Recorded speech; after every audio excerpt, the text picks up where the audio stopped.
Muito boa tarde, Sr. Presidente da Academia de Marinha, Sr. Vice-Almirante Silva Carreira, minhas senhoras e meus senhores, distintos académicos da Academia de Marinha. É para mim uma honra estar aqui convosco hoje e espero que possamos ter uma tarde agradável, justamente através deste tema, um tema que considero que é relevante para a nossa memória histórica, como portugueses, particularmente relevante para aqueles que serviram e aqueles que admiram a Marinha Portuguesa, porque as espadas fazem parte justamente da essência da vida militar, da essência da vida naval, e nós vamos justamente olhar um pouco para as espadas de oficiais da Armada nos últimos 2 séculos, nos últimos 200 anos. Isto porque é quando começa o processo, digamos, de uniformização e de regulamentação da espada de oficial da Armada. A base desta comunicação é justamente um livro que foi publicado no ano passado e que foi um trabalho realizado através da coleção do Museu de Marinha, através também de pesquisa e investigação na Biblioteca Central de Marinha e no Arquivo Histórico de Marinha, e, portanto, será através de exemplares do museu. Nenhum exemplar que será aqui mostrado pertence a qualquer outra coleção, seja pública, seja privada. Estamos a falar exclusivamente de património da Armada e, neste caso, do Museu de Marinha. É com base nele que vamos verificar a evolução dos modelos regulamentares e também as espadas de honra, que são objetos muitíssimo interessantes. Este é, no fundo, o índice, se nós quisermos, da viagem que vos proponho para esta tarde. Primeiro abordar, no fundo, o que foi o processo de regulamentação das primeiras espadas para oficiais da Armada, e que eu caracterizo justamente como um longo processo. Depois passarmos para o uso e a simbologia da espada na Armada nos séculos XIX e XX, e depois entrarmos efetivamente nos modelos regulamentares de espada, e aqui marcar 3 períodos distintos, ou períodos onde há alterações significativas nos padrões para as espadas de oficiais portugueses, os modelos regulamentares de 1807 a 1835, depois de 35 até ao final da monarquia constitucional em 1910 e os modelos de 1911 até à atualidade. E, por último, então, vermos, no fundo, o número integral de espadas de honra que tem o Museu de Marinha e também estas espadas de tributo à Marinha de Guerra Portuguesa. O que são estas espadas de tributo? No fundo, são espadas que estão hoje confiadas ao Museu de Marinha, mas que não foram de oficiais navais. Foram de figuras ilustres portuguesas que as depositaram por razões nomeadamente ligadas justamente à cooperação entre esses mesmos indivíduos e a Armada, em campanhas militares, em momentos de especial relevância política, de titulares políticos que tinham a pasta da Marinha e Ultramar, etc., e que hoje pertencem à Armada e que a Armada acarinha e que mostra na sua coleção permanente do Museu de Marinha. Portanto, não são peças que estejam em depósito, em reserva. São peças que qualquer visitante do museu também é convidado a ver. Um longo processo de regulamentação das espadas da oficialidade da Armada, 1807-1856. Bom, estas datas estão ali, são datas indicativas. 1807 porquê? Porque em 1807 surge o primeiro plano de uniformes, a primeira determinação que vem definir uma espada para um oficial da Armada. É ainda uma definição relativamente insípida. E estamos a falar de um momento em que os oficiais da Armada possuíam muitas vezes várias espadas. Porquê? Porque antes de 1807, não havendo qualquer tipo de regulamentação, as espadas eram objetos pessoais do próprio, eram usadas há centenas de anos, pelos diversos oficiais navais, e dependiam exclusivamente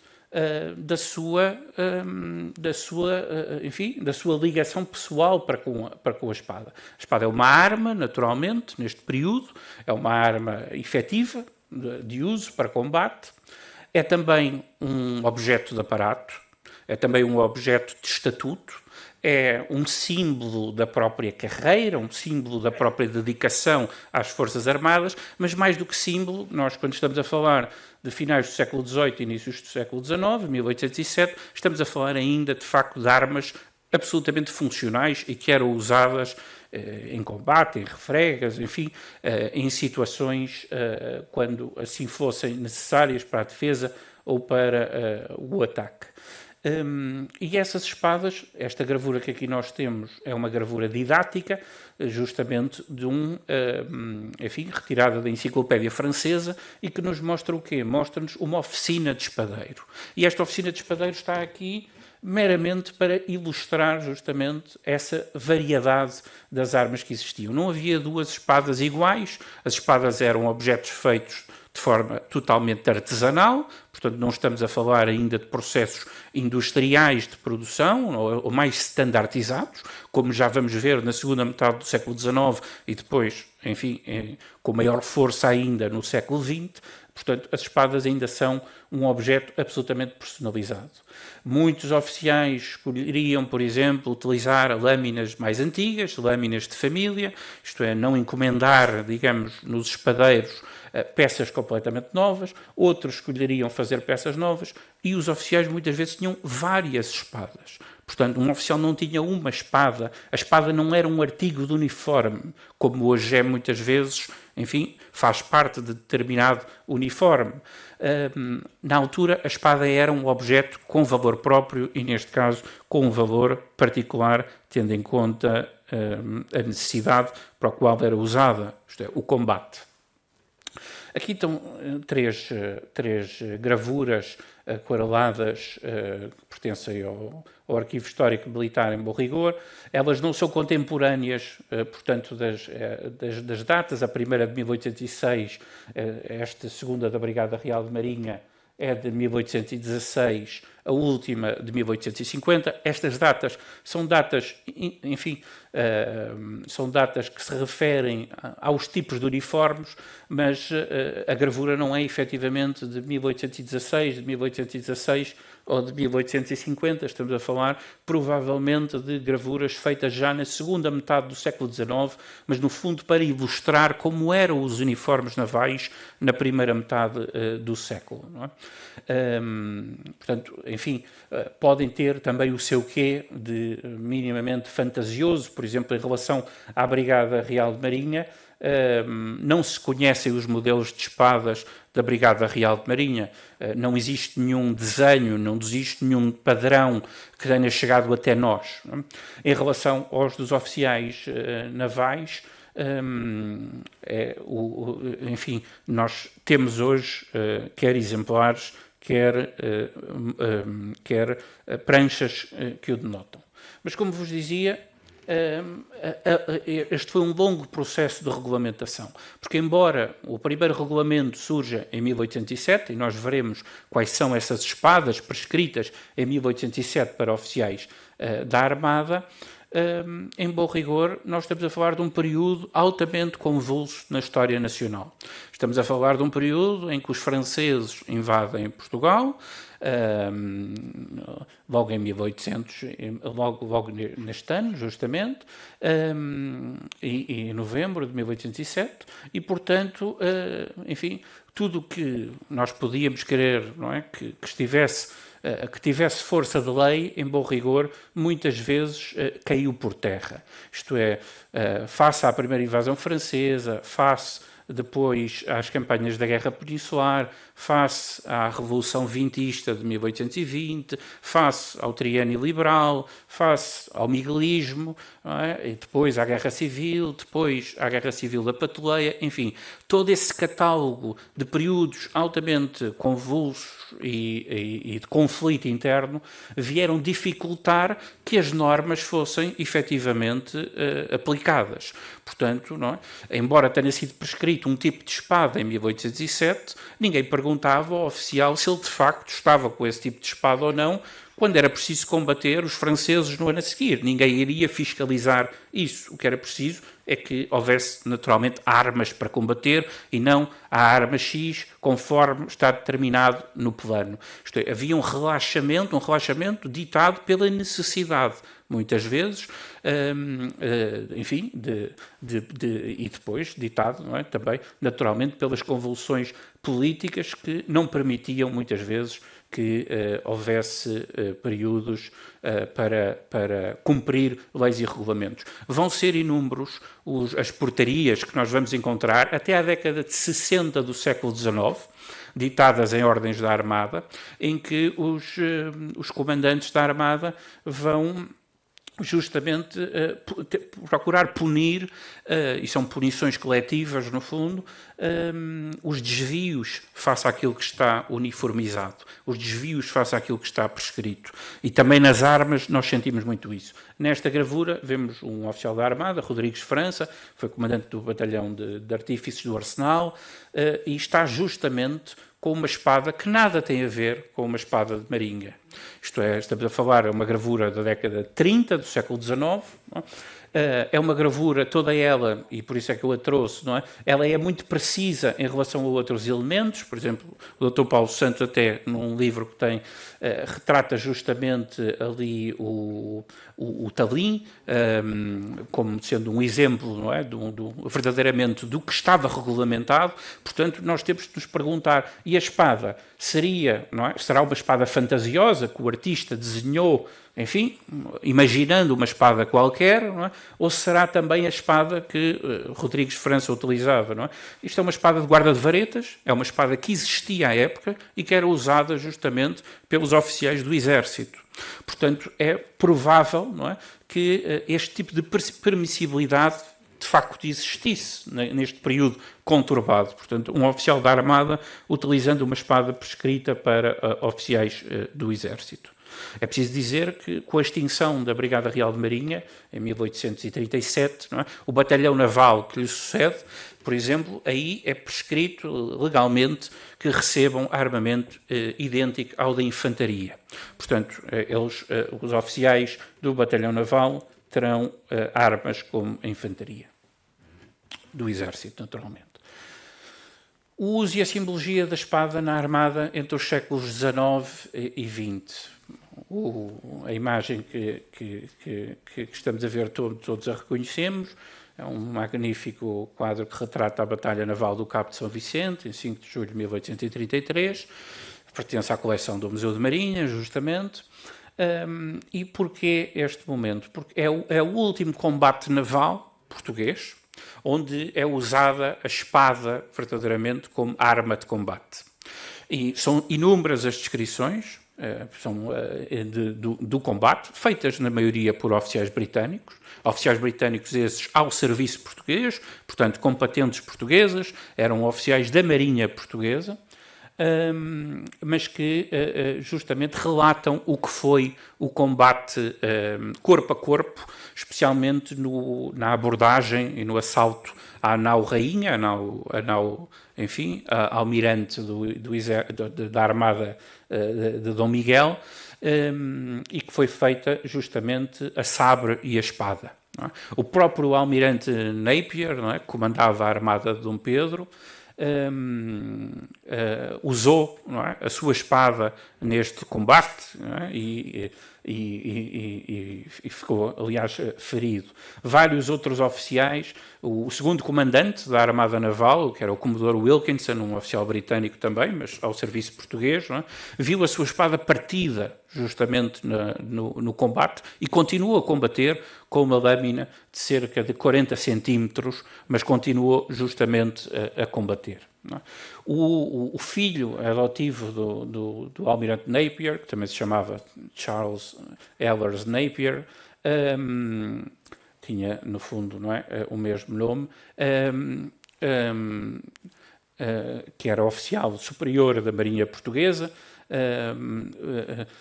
Supostamente terá conseguido, enfim, abater cerca de 10 marinheiros portugueses da nau Rainha, com recurso justamente à sua espada. Isto é, portanto, foi um combate muito breve, do ponto de vista da abordagem propriamente dita, mas bastante sangrento desse ponto de vista. O Visconde Soares Franco, que à época também oficial, não é, da nossa Armada Portuguesa, mas mais tarde, enfim, mais tarde comandante-geral da Armada, não é, dirá, muitos anos mais tarde, no Parlamento português, quando questionado, dirá que se os marinheiros da nau Rainha, os marinheiros ao serviço de Dom Miguel, soubessem manejar os seus sabres, não é, o almirante Napier nunca teria conseguido conquistar essa nau, não é? Portanto, isto está aqui para nos lembrar qual foi o último grande combate naval onde se usou a sabre e a espada no contexto nacional, no contexto português. Aqui uma rara imagem, uma fotografia, cerca de 1900, do Corpo de Alunos da Escola Naval, todos com a sua espada. Está aqui justamente porque, enfim, começa a mostrar o que é com o processo de uniformização das espadas navais, não é? o assumir da espada enquanto símbolo da carreira do oficial, enquanto símbolo justamente do poder de comando, das responsabilidades que vêm com o poder de comando, com a patente. E aqui vemos justamente os aspirantes em formatura com as suas espadas. O uso e a simbologia da espada da Armada nos séculos XIX e XX. Esta é uma gravura de Pastor muito interessante, creio eu. Representa justamente um oficial da Armada, de 1889, em uniforme de desembarque, justamente para combater. Portanto, não é?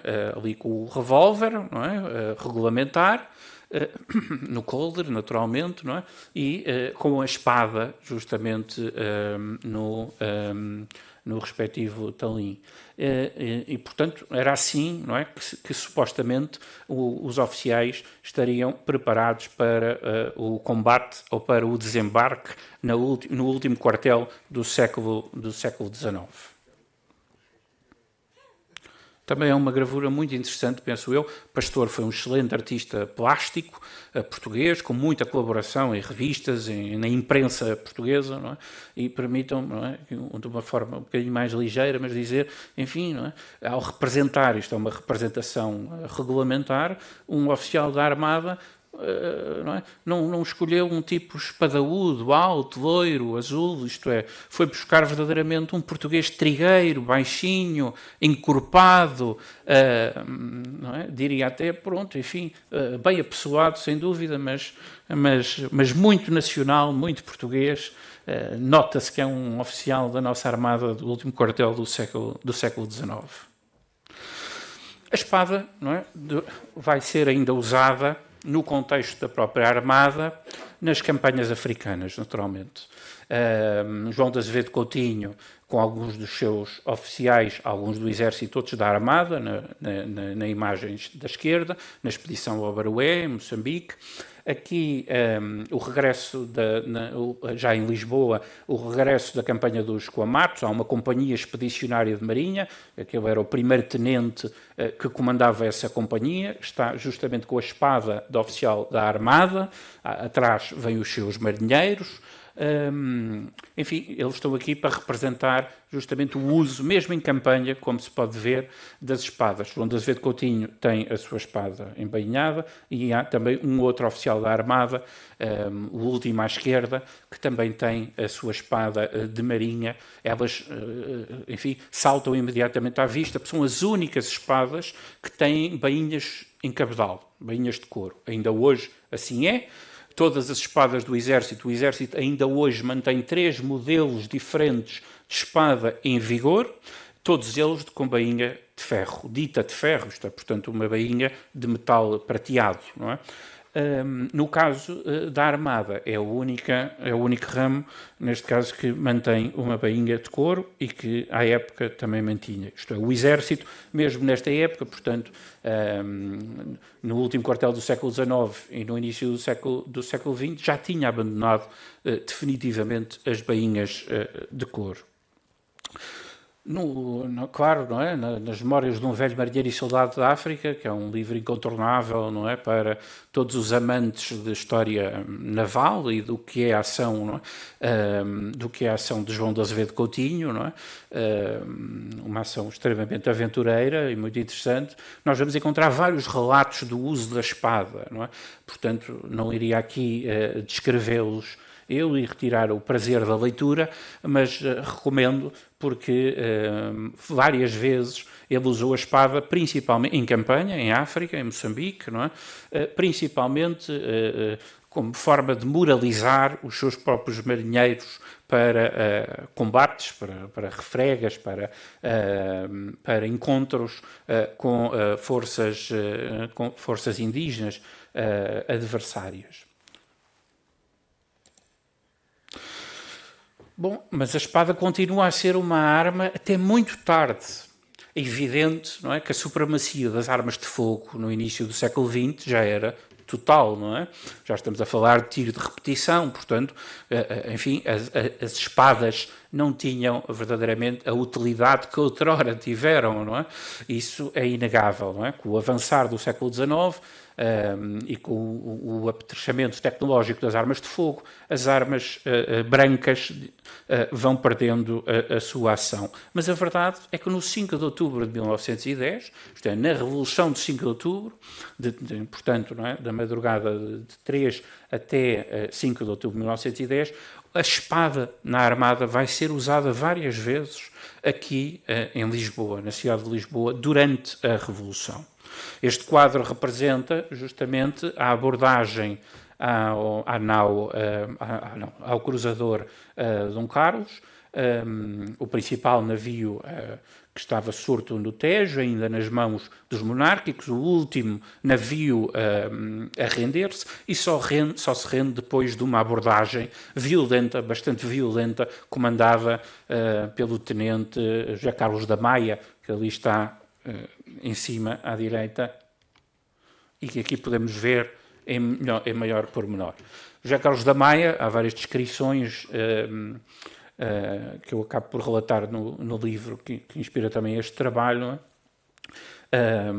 Com o revólver na mão esquerda e a espada na mão direita, dirige justamente a carga ao navio almirante que ainda se mantinha sobre as mãos da oficialidade monárquica. É uma carga, aliás, bastante sangrenta, feita com marinheiros que tinham vindo do quartel de marinheiros e feita também com carbonários, com elementos civis, não é? Armados, mas, enfim, a espada é justamente usada como símbolo de comando e de arrojo nessa ação. Em outros momentos da Revolução de 5 de Outubro, a espada também está presente. Quando Ladislau Parreira, o primeiro-tenente Ladislau Parreira, assalta o quartel de marinheiros, o primeiro comandante, que era um vice-almirante, desce as escadas justamente com a sua espada e procura, enfim, defender-se do grupo de rebeldes que o atacam. Também a bordo justamente do cruzador Dom Carlos, um dos oficiais monárquicos usa a espada para ameaçar e para conter os praças republicanos que estavam quase a amotinar-se justamente contra a oficialidade, isto antes do Carlos da Maia ter feito o assalto ao navio. E durante a Grande Guerra, em África, as unidades expedicionárias de marinha, nomeadamente o Batalhão Expedicionário de Marinha, ao sul de Angola, continua a usar a sua espada.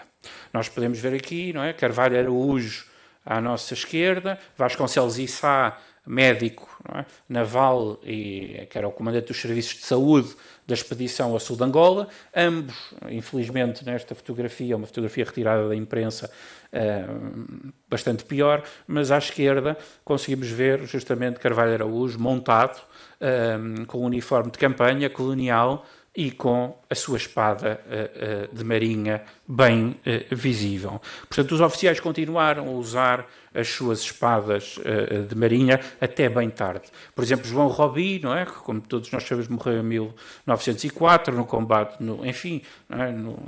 Antes do combate do Val do Pembe, de todo aquele desastre brutal que vai acontecer em Angola, às tropas portuguesas. João Robi, enfim, é atacado por um conjunto de elementos indígenas, hostis, não é? E diz o cabo, era um cabo indígena também, africano, que conseguiu fugir, que ele resistiu até ao fim utilizando a sua espada, justamente. Portanto, a espada acaba por ser mesmo usada em campanha africana, ainda durante o século XIX e os primeiros anos do século XX. E a espada existe depois noutras dimensões que não as dimensões da arma, não é? Existe como símbolo, enfim, da cultura militar, da ligação da cultura naval.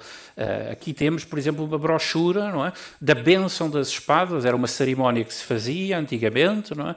Um sacerdote católico benzia as armas, havia uma antes de elas serem entregues aos diplomados pela escola naval, aos finalistas, era realizado depois uma oração, normalmente, e enfim, isto está aqui porque simboliza também essa ligação das espadas para com outras realidades. A espada era usada, por exemplo, quando um oficial era expulso das Forças Armadas Portuguesas e quando um oficial naval era expulso da Armada Portuguesa, a espada era quebrada. Isso dizem os códigos de justiça militar, são muito claros. Quando um oficial estava de luto, o luto era uma realidade, enfim, não é? Num país oficialmente católico, antes de 1910, portanto, o luto era assumido publicamente, não é? De uma forma muito mais frequente, socialmente frequente. O oficial da Armada usava uma tarja preta no braço e usava um fio, um fumo negro, justamente na sua espada, enquanto durasse o luto. Não é? Portanto, a espada estava presente até à Grande Guerra. A espada fazia parte do uniforme integral dos oficiais da Armada. Portanto, não é? Eram mais as situações em que usavam a espada do que aquelas em que não tinham a espada. Só em 1915 sai justamente uma pequena adenda que diz que o uso da espada vai se adaptar consoante as circunstâncias e consoante também, enfim, as orientações dos comandos imediatos. Não é? Isto é, haver um relaxamento em relação ao uso das espadas. Foi, aliás, um processo muito similar no Exército e foi um processo muito comum durante a Primeira Guerra Mundial. Não é? Isto é, os exércitos e as marinhas, enfim, em toda a Europa, não é? Vão justamente aligeirar as regulamentações em relação ao uso das espadas. Aqui temos, enfim, entramos justamente nos modelos regulamentares para oficial da Armada, de 1807 até à atualidade. Isto é o frontispício do primeiro plano de uniformes para oficiais da Armada Real, o plano de 1807, justamente, não é? E nós podemos ver que ali diz os oficiais generais usarão de chapéu armado, etc., etc. Todos os oficiais usarão com o uniforme grande do florete terminado no plano para oficiais generais do Exército e com pequeno uniforme poderão usar da espada amarela a seu arbítrio. Pronto, isto faz parte, é o primeiro decreto de regulamento. O que é que nos vem dizer? Vem colocar para os grandes uniformes, o grande uniforme dos oficiais generais da Armada e o grande uniforme, enfim, dos restantes oficiais da Armada, as espadas prescritas no ano anterior, em 1806, para os oficiais generais e para os restantes oficiais do Exército. A nível de pequeno uniforme, portanto, de uniforme para serviço diário, não é? Continua com uma enorme flexibilidade, porque diz, justamente, poderão usar da espada amarela a seu arbítrio. Portanto, a espada continua a ser interpretada como um objeto pessoal, é uma arma, portanto, há um grau de liberalidade em relação à escolha que o oficial faz, que não existe para com outros artigos do uniforme que têm que ser verdadeiramente padronizados. Há aqui uma dimensão de ligação pessoal dos oficiais para com estas peças. Este é um retrato de Bernardo Ramires Esquiva, o primeiro Barão da Ruda, primeiro Visconde de Estremoz, também da coleção do Museu de Marinha. É um retrato muito relevante, justamente porque nos mostra um grande uniforme com um florete para oficial-general do plano de uniformes de 1807, neste caso para a Armada. Nós veremos também daqui à frente. A mesma coisa com o Visconde e primeiro Conde de Anadia, secretário de Estado da Marinha, não é? E domínios ultramarinos, também ele usa, é um retrato de família, mas aumentando a nível de pormenor, também vemos que é um florete de grande uniforme para oficial-general. Ali, enfim, embora algo desbotado, não é? Podemos ver um elmo emplumado que justamente constituiu o pomo destes importantes floretes. Aqui temos a gravura regulamentar. É a primeira vez que uma gravura regulamentar, enfim, é a gravura regulamentar para o Exército, em 1806, mas é aquilo que o plano de uniformes manda aplicar. Portanto, à esquerda, para os oficiais generais da Armada, nós vamos encontrar este florete, um florete muitíssimo interessante. Tem o elmo emplumado, como há pouco vos dizia. Tem uma reserva na guarda oval com uma serpe alada, uma serpente alada, que era o símbolo justamente, não é, o timbre da Casa de Bragança, e enfim, por maioria de razão, sendo os Bragança reis de Portugal, era também o timbre, não é, dos reis de Portugal. E vamos encontrar as quinas nacionais também no escudete do quartão, que é justamente aquela peça, enfim, de uma forma estilizada, mas são as 5 quinas que ali estão. Do lado, enfim, a peça do meio é o copo, justamente, e é para se ver o pormenor do cinzelado do copo do florete do oficial-general, e aqui, à nossa direita, vemos justamente uma representação do florete para outros oficiais. Portanto, não é, de alferes até coronel, porque o plano é do Exército, mas manda-se aplicar para a Marinha em 1807, portanto, não é, de guarda-marinha até capitão de mar e guerra. E aqui continuamos, não é, dentro daquela grande ideia de que, enfim, os oficiais, houve um longo processo de regulamentação, porque este retrato, sendo um retrato, enfim, do filho do almirante Esquivel, que também era oficial da Armada, oficial superior da Armada, enfim, será um retrato já provavelmente de 1830, portanto, não é, do início do segundo quartel do século XIX, e nós vamos ver, não é, que embora houvesse a regulamentação desde 1807, vamos ver com uma espada, enfim, que não cabe dentro dos regulamentos, aquela espada que ele tem justamente poisada a seu lado, não cabe dentro das descrições regulamentares, na medida em que é, enfim, uma espada com um pomo de elmo emplumado, que era algo que era somente prescrito para os oficiais generais. Portanto, não é, continua a haver uma grande liberalidade no uso das armas. Este é um belíssimo exemplar de um sabre ou espada, não é, para pequeno uniforme, do regulamento de 1807, para oficial-general da Armada. Pertence à coleção do Museu de Marinha. A lâmina é uma lâmina inglesa, britânica, importada. O punho é um punho em osso ou marfim. E, de facto, tem um excelente trabalho de cinzelado que vale a pena observar um pouco mais de perto. Estamos a falar de um sabre de gatilho, isto é, podemos ver ali o gatilho servia justamente para, não é, uma maior precisão na força a quando das cutiladas com o sabre. Só os portugueses é que têm justamente sabres de gatilho prescritos para oficiais generais, nunca mais nenhuma nação o fez. Enfim, tem no pomo uma cabeça de tritão, demonstrando justamente a sua vocação, não é, como espada para oficial naval. Tem no quartão aqui uma cabeça de águia estilizada. Porquê? Porque a águia, enfim, era o símbolo prescrito para estar ali em cima nas espadas do exército. Isto é, o pomo das espadas dos oficiais generais do exército era justamente uma águia, não é? Quando, não é, mandam aplicar o regulamento de 1807, não se aplicando, enfim, indo buscar o modelo ipsis verbis que era usado pelo exército, não é?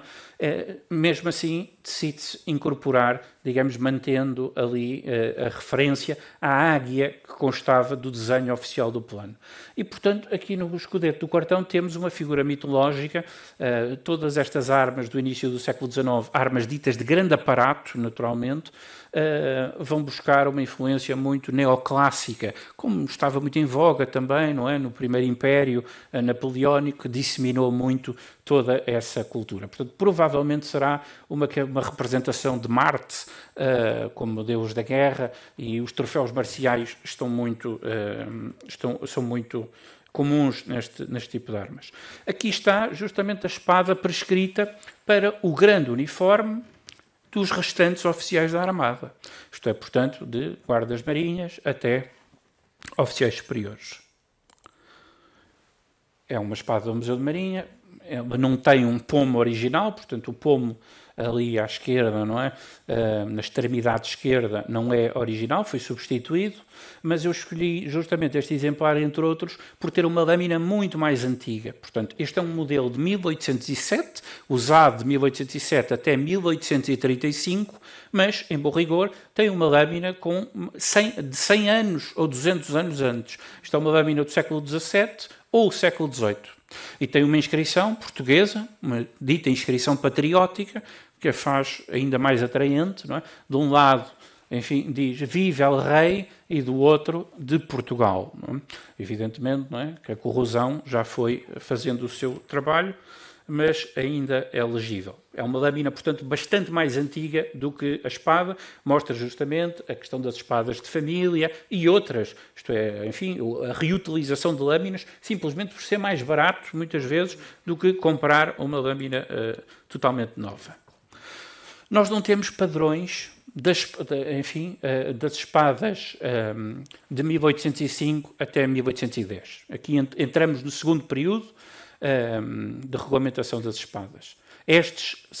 À nossa esquerda nós temos a imagem mais antiga que eu consigo encontrar de um oficial de marinha portuguesa com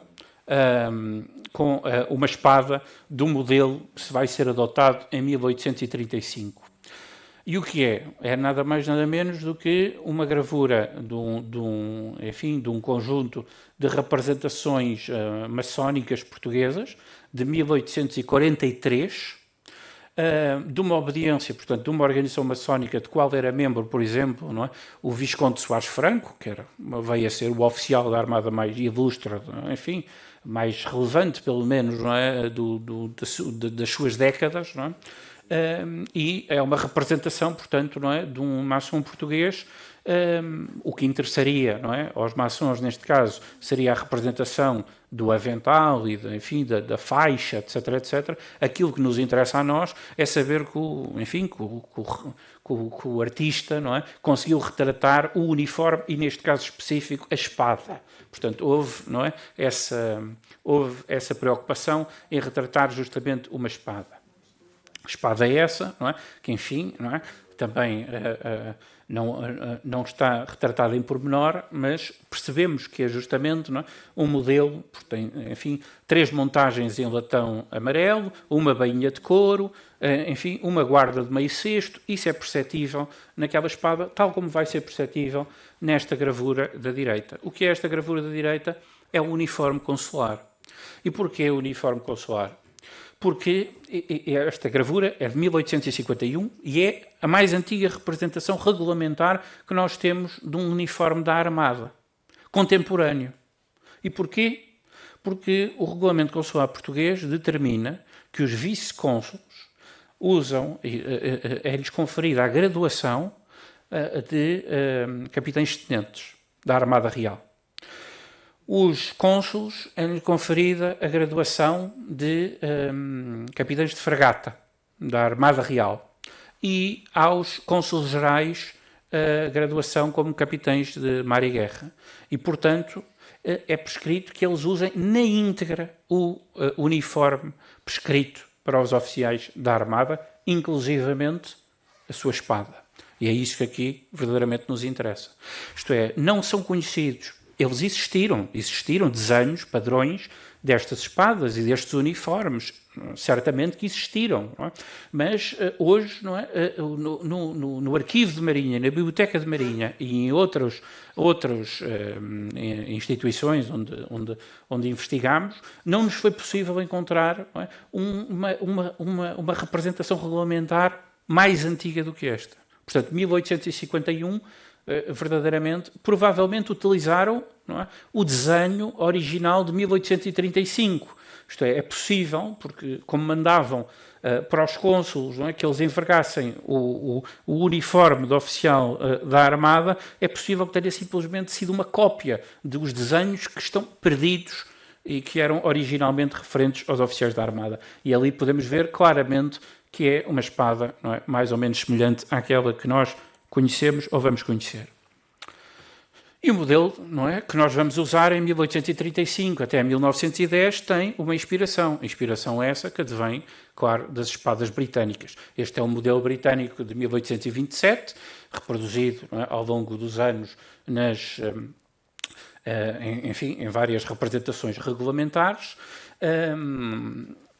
Como os ingleses, não é, como nós sabemos, tiveram uma influência grande na Armada Nacional, nomeadamente nos anos da Guerra Civil, em que a oficialidade inglesa cá esteve, e a oficialidade inglesa já usava isto desde 1827. Portanto, é provável que quando chegaram, alguns em 32, outros em 33, tivessem trazido alguns exemplares dos seus sabres da Marinha Real Britânica, que depois vieram inspirar os sabres também portugueses. Nós, aqui na imagem de baixo, por ser mais fácil, temos uma espada para oficial-general inglês. Tem de diferente em relação às outras o facto de ter um conjunto de folhas de acanto ali, enfim, junto àquela argola de suspensão, em que nós pudermos observar nesta terceira espada que aqui está, que no fundo é a mesma, excetuando esse pequeno detalhe, não é? Não tem. E esta é a espada para oficiais, todas as patentes, exceto almirantes, exceto oficiais generais. Com a lixa preta e sem o leão no pomo, vemos a espada para sargentos, que também é uma realidade portuguesa. Em Portugal nós também temos uma espada, a espada com lixa preta também é usada para sargentos, inclusivamente ainda hoje está determinado nos regulamentos de uniformes que os sargentos, a partir de primeiro sargento, podem usar a espada. Eu creio que não é muito comum encontrarmos essa realidade, mas a verdade é que os regulamentos assim o permitem e vêm de muito de trás, vêm do século XIX, destas realidades. E aqui à direita vemos a adaga para os guardas marinhas e os aspirantes ingleses. Essa nada tem a ver connosco. Mas agora vamos ver os primeiros padrões regulamentares portugueses. E, não é? Vejamos, não é, de certa forma, o choque, não é, em relação à qualidade com que os ingleses tratavam os seus padrões, e hoje, não é, os historiadores podem justamente, não é, fazer história, não é, com base nessas questões, e nós temos, estas são as primeiras imagens regulamentares de espada em Portugal. A da esquerda, 1903, é a primeira vez que se publica um regulamento com a espada na íntegra, a espada única para oficiais de marinha, que nós hoje já reconheceríamos, não é? Enfim, mutatis mutandis, como sendo a espada do oficial da Armada. E depois, em 1910, uma espada também para os aspirantes de marinha, enfim, mas que na verdade é em tudo igual à espada anterior, simplesmente, não é? A pobreza, enfim, destes desenhos deixa, creio eu, algo a desejar, comparando com, vou só colocar a imagem, estas imagens que são pranchas oficiais inglesas, publicadas pelo Almirantado, não é? Enfim, vemos enfim, o grau de pormenor em comparação ao nosso grau português. Não é? Podemos dizer, enfim, que os oficiais já conheciam o modelo da sua espada e, portanto, é um modelo que se mantém sem grandes alterações e, portanto, este é o modelo de 1835, vai ser usado até 1910, não é? E, portanto, podemos dizer que eles usavam, não é? E não precisavam propriamente de ter grandes desenhos de padrão, mas mete sempre alguma inveja ver o que se fazia de bom lá fora também. Aqui nós entramos verdadeiramente nos exemplares do Museu de Marinha. Este é o Visconde Soares Franco, como sabemos, foi Comandante-Geral da Armada, foi, enfim, chefe do Estado-Maior da Armada, não é? No século XIX, durante 20 anos, ou perto de 20 anos, portanto, muito, muito tempo. E o muito interessante é o facto da sua espada, que está depositada no Museu da Marinha, ser integralmente um modelo inglês para oficial-general. Ele adquiriu a espada em Inglaterra e ela é integralmente um modelo inglês. Isto é esta aqui, tem uma coroa de St. Eduardo, não é? Uma coroa de St. Edwards, o que mostra justamente a proveniência britânica, é a coroa usada justamente nos símbolos monárquicos britânicos. Também a mesma coroa está reproduzida justamente na lâmina, uma coroa de 3 hastes, em confronto com a coroa portuguesa, que é uma coroa de 5 hastes, portanto, é claramente perceptível. Tem aqueles 2 furos para passar o fiador, que só estão presentes em modelos feitos em Inglaterra, os modelos feitos em Portugal, neste período, isto é, no século XIX, nenhum deles tem aqueles 2 orifícios para fiador. Tem uma guarda rebatível, como podemos ver, e do outro lado da lâmina, cuja fotografia não temos aqui, mas estão as armas reais britânicas com a divisa Dieu et mon droit. Portanto, não é? O comandante-geral da Armada Portuguesa usava uma espada, não é? Que fazia a homenagem, o seu tributo ao fabricante, não era a Inglaterra, era o fabricante, que era um fabricante inglês e que lhe vendeu, de facto era uma espada belíssima. Esta é uma espada também fabulosa, portuguesa, justamente do mesmo período, mas onde podemos ver grandes diferenças em relação às inglesas. E essa é uma forma de nós identificarmos espadas do mesmo período. Será portuguesa, será inglesa? Enfim, não? Os ingleses não usavam punhos em marfim. Isto é um punho em marfim, não é? Se nós virmos aqui o exemplo, enfim, do almirante Soares Franco, usava uma espada inglesa, pele de peixe, pele de raia, etc., não é? Portanto, não usavam espadas em marfim. E o copo tem um cinzelado com motivos vegetalistas, portanto, folhas, plantas, etc., etc., não é? Que nunca está presente também nos modelos ingleses. Os modelos ingleses são mais sóbrios, são mais straight, como os ingleses dizem, etc., são normalmente também, enfim, não é? Toda esta empunhadura é um pouco mais espessa em termos de grossura nos modelos ingleses, são modelos sólidos, são muitas vezes, não é? Ainda espadas de combate, todas estas espadas eram testadas, não é? Aquele círculo ali dourado na lâmina dentro daquela estrela é uma prova de teste de pressão da lâmina para se testar justamente a flexibilidade da lâmina. Mas esta é uma espada que pertenceu ao comandante Henrique Lopes de Mendonça. Provavelmente terá sido ou herdada do seu tio António Pedro Lopes de Mendonça, que também foi, muito brevemente, mas foi aspirante naval. Porquê? Porque na década em que o Henrique Lopes de Mendonça entrou ingressou na Armada, já não se fabricavam espadas com esta qualidade. Portanto, ele próprio, não é, sendo aliás um um oficial da Armada muito dedicado aos assuntos da história, da arqueologia, etc., pode ter tido interesse, não é, de ter uma espada bastante mais antiga, não é? Bastante mais antiga, mas estou a falar dos tais modelos de 1835 até 1910. Nós podemos ver também uma grande diferença face às britânicas, é nas montagens em metal da bainha, não é? Elas são bastante mais recortadas, não é? As britânicas não têm este tipo de recortes, não é? Que nós vamos ver nas portuguesas. Aqui, justamente, nesta montagem superior, nós vemos um botão. Este botão servia para colocar a espada num talabarte, se quiserem, para usar, não é? Pronto, ao cinto também. E que tem uma cabeça de Hércules, não é? É a representação de Hércules que ali está, não é? Com a sua barba e com o leão na cabeça, não é? O leão de Niceia, não é? Pronto. Aqui, esta é uma espada não regulamentar, mas não é? Feita em Inglaterra, justamente, não é? Consoante os modelos britânicos, mas personalizada.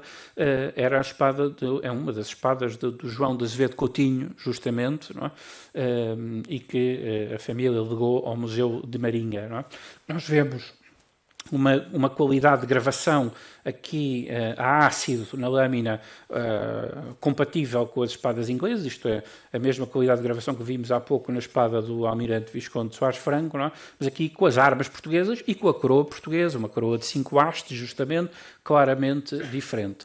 E, enfim, no punho, claro, temos também o escudo português monárquico, encimado pela coroa real, não é? O que é uma excentricidade desta peça e de mais 2 ou 3 que são conhecidas em Portugal, mas não são regulamentares. Portanto, é uma peça personalizada, o que também mostra justamente aquela latitude que o oficial continuava a ter, mesmo na segunda metade do século XIX, para poder usar algo um pouco diferente. Não estamos a falar de uma aberração, evidente, mas que tivesse diferenças face ao seu camarada e ninguém o chamava a atenção, pelo contrário, não é? Isto é, era algo absolutamente aceitável e permissivo na vida naval portuguesa.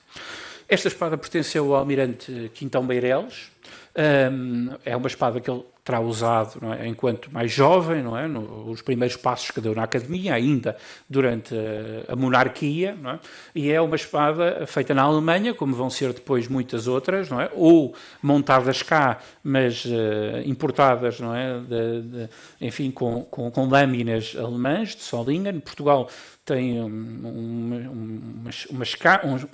enfim, poucos fabricantes de lâminas, nós importávamos a maioria ou de Toledo ou de Solingen.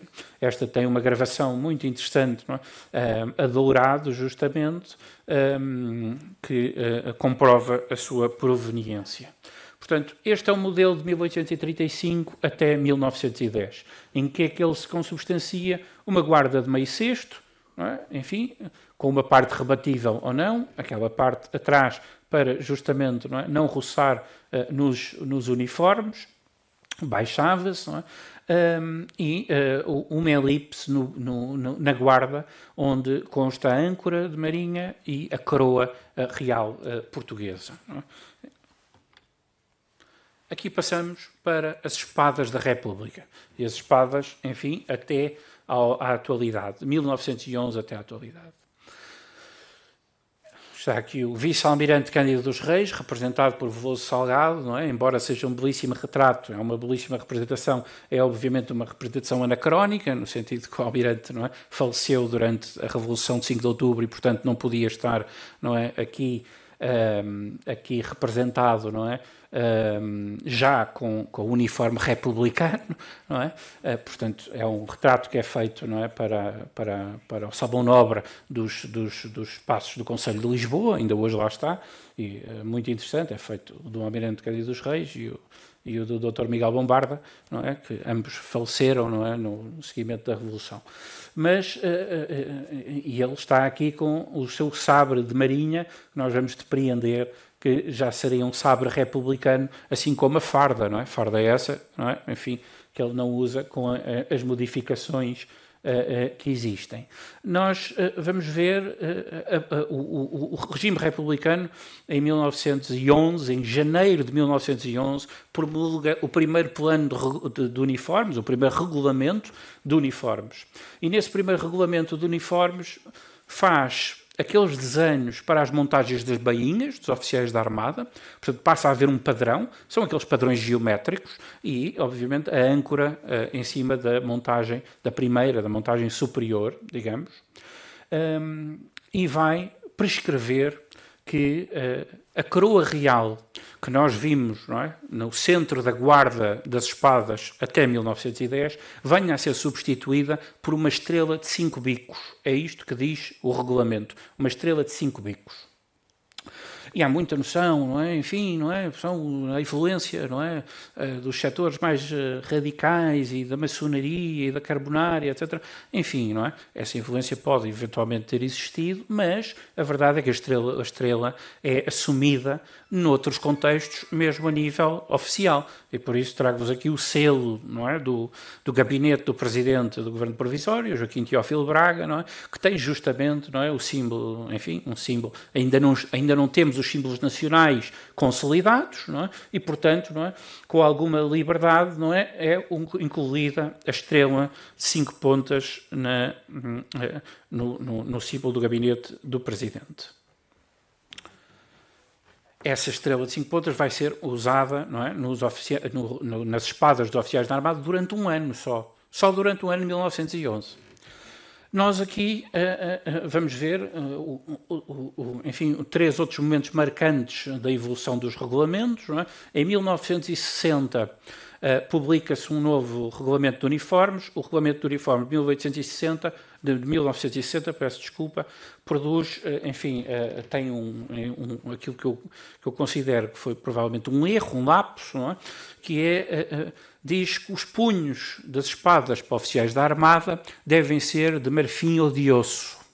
Ora, alguém provavelmente copiou o regulamento, um regulamento muito antigo, não é? Visto que o padrão da espada não mudava substancialmente desde 1835, alguém copiou algo mais antigo, porque não é? Já há muito tempo que as espadas de oficiais de marinha, na década de 40, 50, etc., tinham punhos de lixa branca ou não é, de pele de peixe, mas o marfim e o osso era uma realidade do século XIX que já se tinha há muito abandonado, muito menos em 1960, na véspera de uma guerra colonial, etc. Portanto, isto nunca teve força, nunca teve verdadeiramente em vigor. Não são conhecidos exemplares a partir de 1960 que tenham retomado o marfim e o osso. Depois nós temos o regulamento de 1995. E porquê? Porque em 1995 é a primeira vez que a Armada decide fazer uma representação o mais completa possível da espada, não é? Espada, bainha, montagens da bainha, pormenor da guarda, com dimensões, etc, etc. E aqui em 2023, em que o chefe de Estado-Maior da Armada decidiu justamente fazer também uma atualização em relação às espadas de marinha hoje em vigor, isto é, no fundo, para os futuros oficiais de marinha e para aqueles que também quiserem, eventualmente, adaptar, porque, na verdade, não se trata de uma nova espada, trata-se de uma adaptação, no fundo, da espada existente. Esta é uma espada de Carvalho Araújo, pertence ao Museu de Marinha, tem uma legenda patriótica ali na lâmina, Viva Portugal. Como podem ver, tem uma estrela de 5 bicos em cima da âncora. Este, portanto, não é o primeiro modelo adotado pelos republicanos em 1911 e que está em vigor de janeiro de 1911 até, pelo menos, setembro de 1911. Esta é a espada do almirante Afonso Cerqueira. Podem ver que era uma espada do modelo, não é, de 1835, monárquico, onde foi retirada justamente a coroa com um escopo e um cinzel. Isto aconteceu em muitas espadas, os oficiais não quiseram, é uma bela espada de combate, não tem gravações na lâmina, tem uma longa goteira, uma lâmina alemã. Aqui a ponteira da bainha também foi substituída por uma ponteira de um sabre. Sabe-se que, não é? Enfim, o almirante Afonso Cerqueira comandou o batalhão de marinha, portanto, foi um homem que viu a ação. É possível que a sua espada tenha ficado danificada. Esta espada pertenceu a Carlos Viegas de Gago Coutinho, não é? É um modelo republicano por excelência, justamente feito em 1911. Se nós víssemos ali com mais pormenor as guarnições da bainha, aqueles desenhos que há bocado mostrei dos padrões de 1911 para as guarnições são cumpridas à risca, os desenhos geométricos, e aqui já encontramos, não é, uma elipse simplesmente com a âncora, que é aquilo que se vai manter até os dias de hoje, desde setembro de 1911. E aqui, Reboredo e Silva trouxe, enfim, é uma espada mais recente, embora histórica também, de um golpe também, enfim, que merece a nossa maior consideração pelo papel que teve na Armada Portuguesa, mas já para mostrar justamente o que é, de certa forma, se me permitem a linguagem, a degradação de algumas das espadas da Armada, não é? Porque não é? Quem teve a ver modelos não é? Mais antigos consegue perceber, por exemplo, que, em virtude dos processos de standardização, de uniformização, os artigos foram perdendo qualidade, não é? As peças deixaram de ser artesanais, passaram a ser produzidas em série. Nós aqui vemos um punho, não é? Muito mais pintado a branco, verdadeiramente, isto é, um branco, digamos, não é? Assim, a jato, claramente, uma lâmina com duas goteiras, enfim, que é uma lâmina, enfim, nunca feita para ser usada em combate, com estas duas goteiras. As goteiras são totalmente rombas, nomeadamente aquela que devia, não é, dar asa ao gume, não é? Esta aqui de baixo, não é? Pronto. Portanto, já são armas, digamos, de aparato, de comando, não para ser naturalmente usadas. E, para terminar, passar às espadas de honra. Aqui o almirante Augusto Castilho, com a sua espada de honra, enfim, não sabemos se teria mais do que uma, mas foi-lhe dada em 1889 uma espada de honra pelos residentes em Moçambique, tendo em conta o seu governo da colónia. Esta é uma imagem da coleção do Dr. Paulo Estrela, que aqui está também hoje, fabulosa, e que retrata justamente uma espada de honra, que nós não sabemos onde está, mas são muito raras as representações de oficiais da Armada com as suas espadas de honra. Não é? Espadas de honra são espadas de presente, espadas de oferta, espadas especiais, de certa forma, enfim, normalmente não é? Feitas para expressar determinado tipo de apreço, gratidão ao oficial em causa. E são raras no panorama nacional. Portugal é um país pobre, nós éramos um país pobre há 100 anos igualmente, e portanto não é? Os ingleses, os franceses, mesmo os espanhóis têm bastante mais a prática de espadas de honra do que nós temos. Estas são as tais espadas que chamam de espadas de tributo, portanto estão depositadas no museu, fazem parte da coleção permanente do Museu de Marinha, mas não são diretamente ligadas à Armada Portuguesa, na medida em que à esquerda temos um espadinho de corte, um espadinho tradicional, com as armas portuguesas, mas enfim, totalmente afrancesado, etc., que pertencia ao conselheiro Eduardo Vilaça, que foi ministro da Marinha no século XIX, e aqui à direita o modelo de 1885, é uma espada de oficial do Exército, de oficial de artilharia, podia ser de artilharia, podia ser para a cavalaria, a espada era a mesma neste período, e que pertenceu ao general Pereira Dessa, não é? E que o general Pereira Dessa, ao falecer, legou ao museu legou à Armada Portuguesa, não é? E hoje está no Museu de Marinha, tendo em conta a bravura do batalhão de marinheiros durante a campanha que ele comandou. Aqui as espadas de honra propriamente ditas que estão na coleção do museu e que valem a pena ser vistas, elas não estão na exposição permanente, algumas, portanto não é? Estas valem muito a pena. Esta do comandante Nunes Ribeiro, que aliás foi um importante duelista também, não com estas espadas naturalmente, isto era uma espada de aparato, não é? Mas era um esgrimista, enfim, conceituado, não é? À época. É uma espada de oferta, foi feita em Espanha, baseada num modelo espanhol, justamente, não é? Com as devidas adaptações. É uma espada de 1918, foi-lhe oferecida por dois amigos esses que não consegui localizar quem eram, efetivamente, mas fazem-lhe esta oferta. Ali à direita, na lâmina, tem também o monograma, NR, Nunes Ribeiro, e, enfim, a âncora. E toda a espada tem uma belíssima decoração. A lâmina é uma lâmina muito leve, muito fina, provavelmente feita justamente para alguém que estava habituado a esgrimir, mas é uma espada, naturalmente, de aparato. Portanto, uma espada para usar com um uniforme e pouco mais.